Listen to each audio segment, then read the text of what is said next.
Larry Taylor was in ROTC in college, then active duty in the Army. I was in Armor Branch, and they said, well, what do you think about this tank? And I said, it sucks. I want to go to flight school. He was with one of the first Cobra Helicopter Companies in the Vietnam War. Part of his job to help Long Range Reconnaissance Patrol teams when they were in trouble. Scared most of the time, but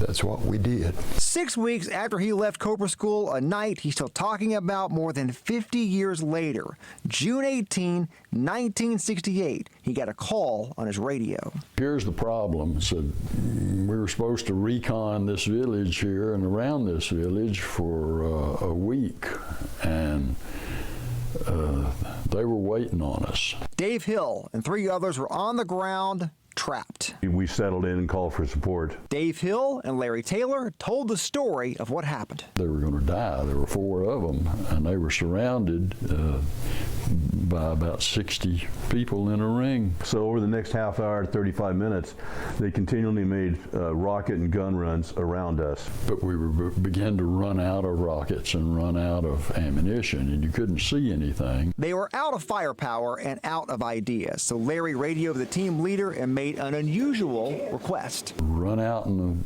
what you think is 100 yards and lay down. All of a sudden we feel this downdraft of wind, and here comes Taylor's Cobra, and he's landing. 2 of them jumped on the far side. They were sitting on the skid holding onto the strut, and these 2 jumped on the rocket pods. And rode it like a horse backwards. He lifted those men out of that fight into safety. They got off and walked out in front of the ship.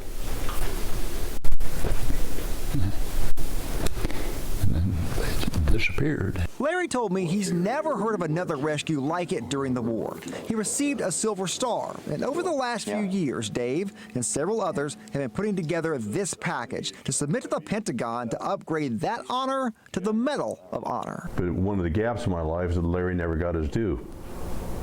And so that's our crusade, if you will, at this point. Part of that was trying to find other people who were there. One man who Larry Taylor rescued was GERALD.